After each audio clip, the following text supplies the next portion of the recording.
Okay, so there have been some questions and they keep coming up about some different things. So I'm going to try to do a series of videos because I'm not always the best at describing things in a clear manner to other people. The curse of an engineer, I suppose. So this is the first in what will hopefully turn into a series. Recently there has been a lot of questions about siphoning and how to get a siphon started.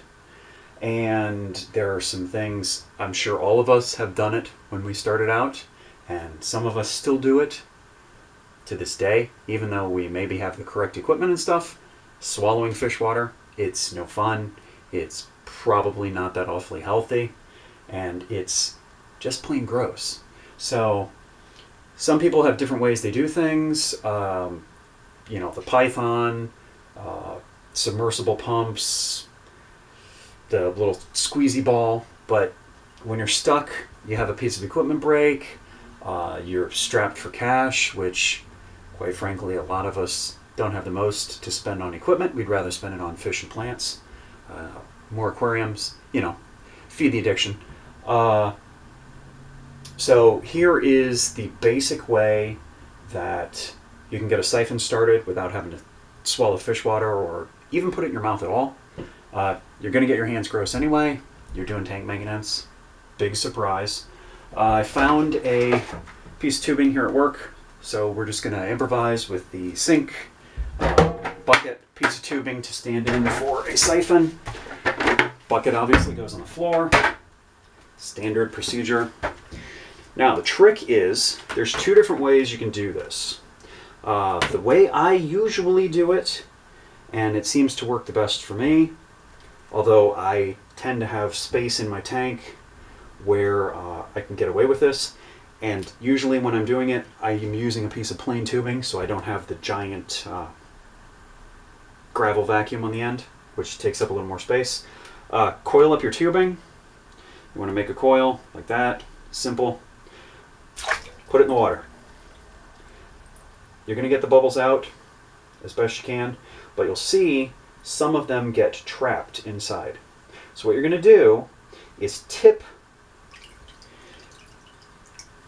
as if you were trying to like maybe roll something around in it, and what you're doing is working the bubbles up the coil until you get the whole coil filled with air. And you can tell if you're tipping them in the right way because the bubbles are going to go up the coil.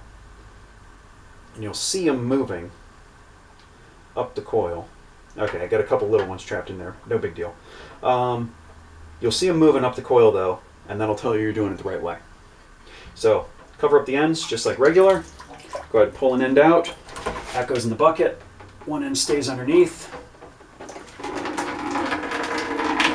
And you're siphoning. It's just that simple.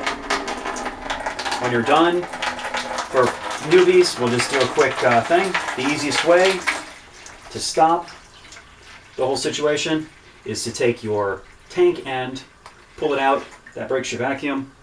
Go ahead and lift it up a little bit. That drains your tubing. That goes to wherever you're going to sit it.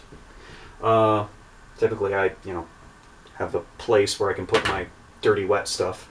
So that's the first way. Coil, dip, tip until you get all your bubbles out. Fills the whole tube. Cover the ends. Go ahead and drain.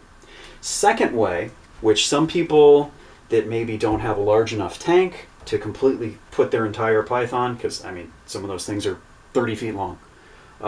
If you don't have a real big tank, an easy way to do this is the depth of your tank.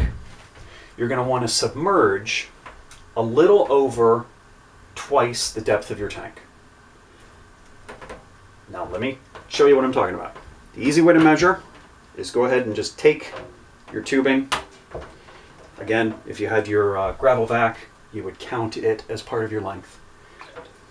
Go ahead and take your tubing, double it over, give yourself a mark, maybe 6-8 inches higher than where you are. Submerge this. Let the air bubbles out.